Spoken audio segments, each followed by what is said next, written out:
She was recording her vocals, and she just like stopped. Or I stopped it or whatever, or the take stopped, and she was like, "Yeah, can you take that delay off, please?" I had a session with Friday, and he was just like sitting next to me. We were playing samples, and then when he liked the sample, I'd add really quick drums to it in like 5 minutes. Yeah, and then he would record on it. Right. Yo, what's good, people, and welcome back to the second episode of the Key Podcast. In this podcast, we're going to be discussing our times in the studio, our first experience, and what we've learnt across the way. So we'll start with you, Lona. What was your first experience like? My first session, I think it was with 451, to be honest. Actually, yeah, I remember. It was with 451, and obviously I'd known him for a while, so like it wasn't like meeting a random person for the first time. I knew him quite well. We text quite a lot, whatever. We made some songs, but I went down to London. We had this studio booked, and I remember we walked in and we had to wait for our like session to start, and there's these like people standing outside. They came out. They left their session and came and walked up to us like, "Oh, can you help us with this thing?" And we went into their session, and they made us like stand in the vocal booth and like record these like chants or something. I know, it really threw me off. And it's like me and 451 and his brother were standing there all together like doing some next chant. It was really weird. What was the chant? Can you give us a little? I don't know, but it was just for their song, and it was like we agreed to do it, but then afterwards we came out like, why do we just do that? It kind of threw the vibe off a little bit. But then we went into our session, and I remember there was an engineer in there, and he was like, and this is like a few years ago, so obviously this is my first time in a studio. I'd never really like experienced it or what it was like, and there was this engineer in there, and I think we kind of felt like we had to like include him and like use him and work with him and stuff, but in retrospect, like we really didn't. Like at the end of the day, you've booked the session. If you want to record your own vocals, you can do that, you know, like you can kick them out essentially, but we didn't. And I think that kind of threw the vibe off a little bit because that's what we should have done, honestly. But like it was kind of it kind of threw the vibe off because neither of us were used to working with an engineer, and like like having this other random person in the session was a bit weird for did he like even both like of that us. type of music? I don't think he was like massively into it. No, like he would say, "Oh, this is good" or whatever, but you could tell it's not like he's like really, really into it or whatever. But yeah, I think that kind of threw the vibe off a little bit because we were both kind of felt a bit unsure of, you know, working with this random guy we've never met before. So I played some beats. How old was I? Yeah, like 18 maybe, 17, 18, something like that. But yeah, it kind of threw me off. But then, you know, everyone works differently. Some people like to have an engineer in there, some people don't. I know 451, he likes to record himself, and he doesn't like many people with him. Only people like he knows. So it's me, him, and his brother were in there. So obviously that was cool, but then the engineer, like I said, it kind of threw it off a little bit. So I played some beats. We tried to make some songs, and then nothing really came of it. We recorded like an extra verse on a song we already had.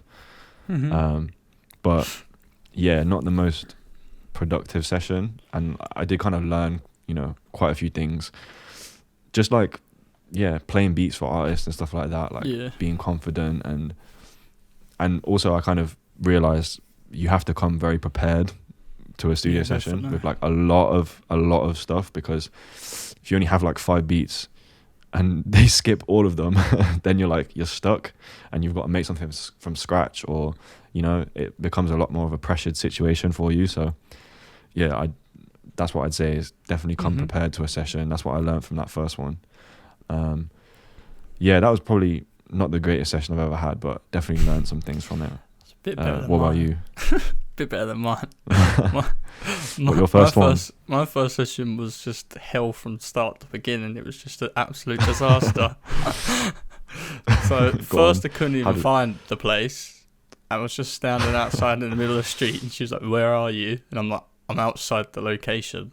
So she's trying to find me for 45 minutes. And I'm just standing on like someone's doorstep. Turns out it wasn't the place. she gave me the wrong place. It was actually someone's doorstep. So we go in there. She just sent you to someone's house. Yep. And we go in there. One of the rappers turns up, and then I think she had a photographer with her, and he was just shoving the camera in my face constantly. And I was like, I think I was only like 17 at the time. This is when I first tried to produce. And then nothing worked. We had to wait for like an hour and a half to call someone who could come and fix something. And then... Really? What, like the equipment? Yeah, nothing just turned on. It was terrible. And then at the time I was didn't it have an actual studio? I don't know if it was an actual... It was, but it was like someone's house? No, it was like there was like 3 different like rooms in there, but it was just so like badly run. It was just terrible. Oh. And so I didn't even have a laptop at that time, so I was like, I wasn't prepared for it at all. I said to him like, I'm not gonna have a laptop, whatever. So she was like, oh, just come anyway. And then I get there. She says, do you know how to record vocals? Never mixed vocals in my entire life. And this was when I was just understanding how to even put a drum pan together. And then it was just, the song was an absolute nightmare. And it was just terrible. And then a load of people just turned up. How did you play beats if you didn't have a laptop? No, we was just working on a song that I already sent her.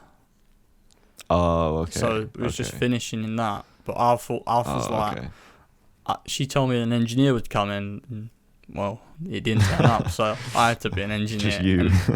It was terrible. I was using Logic that I'd never touched before in my life. Oh, wow. And it was just that's not good. And I just felt like I would hate that. I wanted the ground to swallow me while I was there.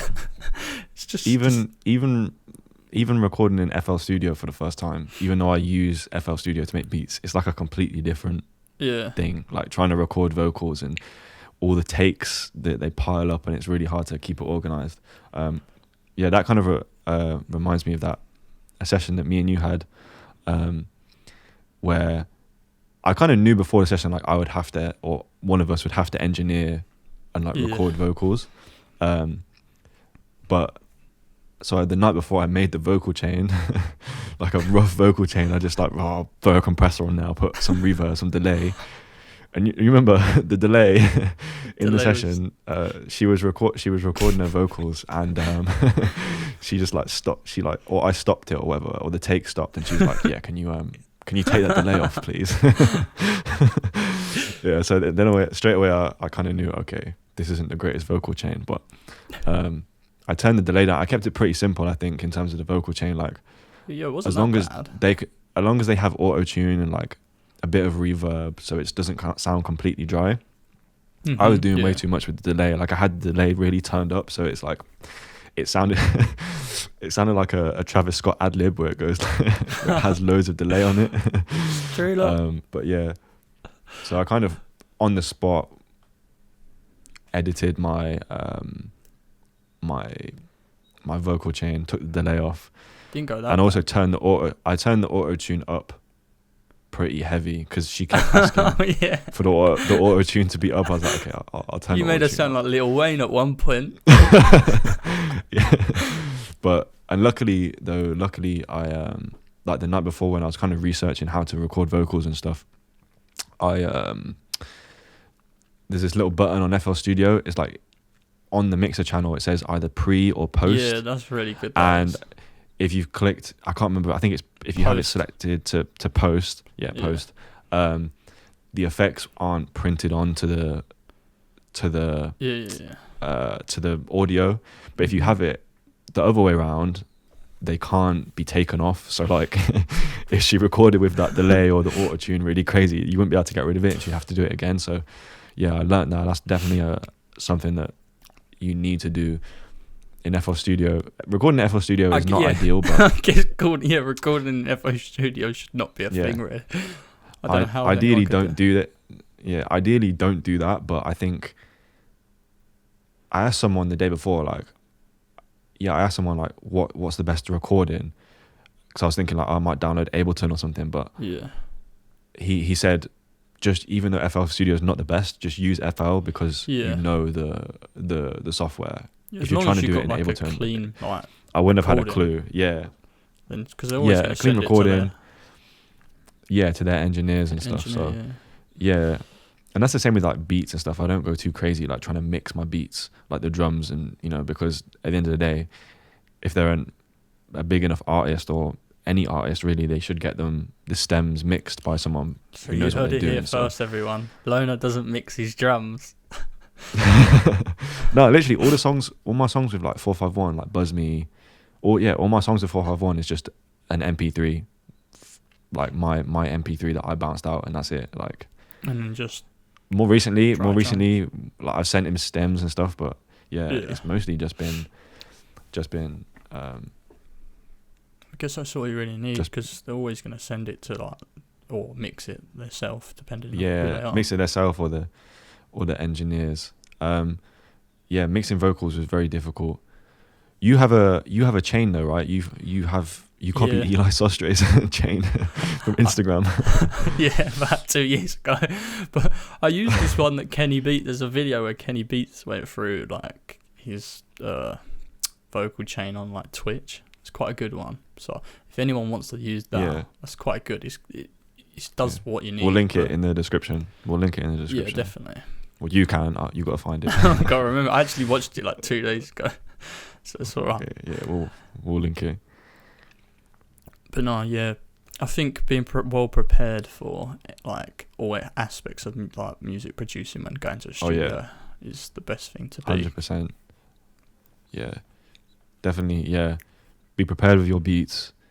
Like for me, what I did, like maybe the whole week before the sessions I have, I'll just make as many ideas as I can.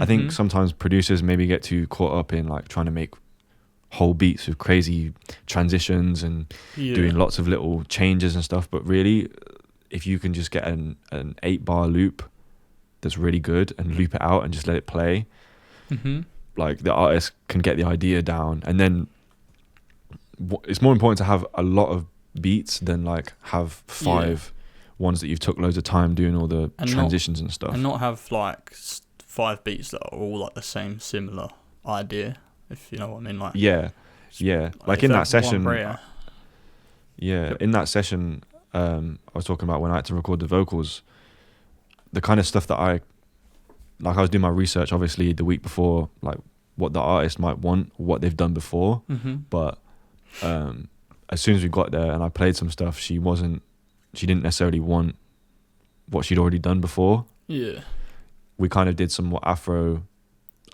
style stuff, whereas the stuff she's released is more like R&B. So definitely kind of see what they've done in the past and obviously do some stuff like that. Keep it in their lane. Don't do like don't do a techno beat for for DaBaby, but like kind of think what might they want to do in the future. What's something new that they haven't done.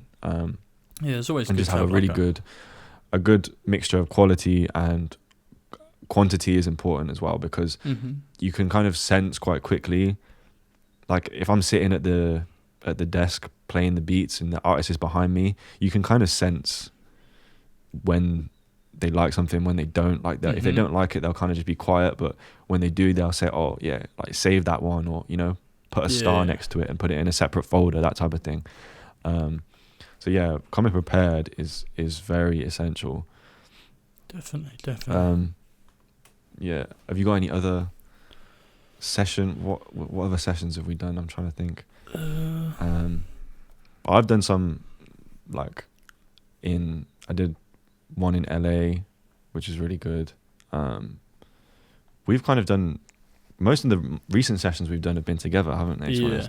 I'd say that's also something quite good is, especially if you've booked the session, like for the recent sessions I've booked it, like we've both paid for the studio and stuff. So in that case, feel free to like bring another producer along with you. Yeah, definitely. Like that's what I always hit you up, like, oh, do you want to come to this session? Because I don't know, for me it makes me feel more comfortable having someone that I know there. Everyone's got different ideas as well. Like, more two ideas. Creative minds are better than one, I suppose. Exactly. You never know what you can make when you just, have lots of different people in there. I always make sure, well, not always, but I like to have someone else in there that I know, and it's just good to bring, you know, people in with you, share your opportunities with other producers.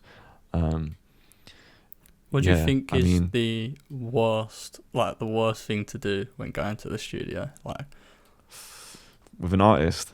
Not like even if you're going like to meet people there or whatever. Yeah, the worst thing, I don't know. I feel like it's just like don't just treat it like a. It's kind of the same as what we talked about in the last episode. Kind of just not being weird. Like, just be don't come in and just straight away be like, oh, what are we doing today? Like, what are we making? No, all this stuff. You know, just kind of You're just sort of like the most of the time, like the last 2 sessions we've had, we've just kind of we were the first ones there, and then the artist has come separately, and we've just kind of sat down and talked for a bit about, you know, what they've been up to, what they've been recording. Something I like to do is ask if they've got any songs that they've worked on recently that they want to play, because then that kind of gives me, again, kind of going back to like something different they might want to do. It kind of gives me an idea where they're going with their sound and what they want to do. Like, remember the session before last, we had a great conversation with the artist about like what he wants to do in the future, and that was sick. And I'd prepared a bunch of beats for him, and then he was on like what he was saying. I was like, okay, he wants to do something completely different to what you know, what he's already released and stuff. So then we made some stuff from scratch, and you know, we got things going from there. But yeah, I mean, the worst thing you can do is just be too, like, just not too over the top. Like, like I'm trying to, let's, you know, record that, you know, just like, at the end of the day, it's kind of like the artists, like, they're the main person. As a producer, I think you have to realize the artist is the main. Yeah, just don't go. Like, it's their thing, it's their song. You can help, but I think it's kind of just, you're there to help them. Yeah, not, definitely. You know, just don't go in there shouting Travis Scott ad libs. Let me get a verse. Don't do that. Don't ask for a verse. I mean, I'm trying to think anything else that you shouldn't do in a session. It's not really. Again, like, most of it's kind of common sense, but sometimes you'd be surprised when people don't have common sense, especially if they've never been in a situation before. I think it's something you kind of just have to learn as you go. Like, you know, sometimes you can't really prepare. You just have to kind of go to the session and see how it is. I feel like sometimes producers are a bit like antisocial because we sit in our rooms all day. So it's like, it's definitely good to kind of, if you get the opportunity, go to the session. You know, don't be like scared. Just kind of, you know, at the end of the day, if you're invited to the session, you're there for a reason, kind of thing. So, you know, just I think it gives you like a good opportunity to test yourself as well under blood pressure. To like 100%, yeah. Especially if an artist is like, let's just start something from scratch.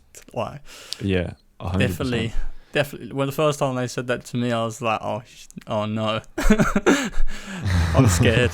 But no, it definitely tests yourself, and you can like prove yourself that you can actually do stuff when working on it. Yeah, that's a really good point. I think that also helps you work in a different way, and it also helps you realize what you actually need to do for a beat to be like usable. Yeah. And it's not as much as, I know everyone always says like, oh, keep it simple. Simple's the best. But it actually is. Like, I've had sessions where, like the session before last, me and you, I just kind of pulled up a guitar loop and then started adding drums to it. And that was kind of like, and they were like making ideas, singing ideas behind us. That's all you need. Like, you don't need to be doing all these crazy things. We added some extra stuff to it, but the basis of it is just some good drums and a good guitar loop. Like, definitely. Especially with singers and stuff. Like, if you have a good melody. I suppose if you got a good relationship, you can be yourself in the room with the artist. They're always going to like tell you, no, change this, do this, whatever. It's good to have someone like that as well, because you can sort of just learn. Like, they could tell you something that you've never thought about before. I suppose they're recording on it, so they're going to know what's good for recording and stuff like that. So they'll always tell you that if they're not going to like it, they're not going to just sit there and just say, just be quiet, are they? Yeah, definitely don't get offended when the artist says they don't like it or change this, change that. Then, like I said, it's kind of just you're helping them. So Everyone's got a different ear as well. Yeah, just do what they want basically. Obviously, have your input. Don't be scared to say, "Oh, I think this would sound good." Or even when they're like recording their vocals, maybe suggest a melody that you think would sound good for them to sing. But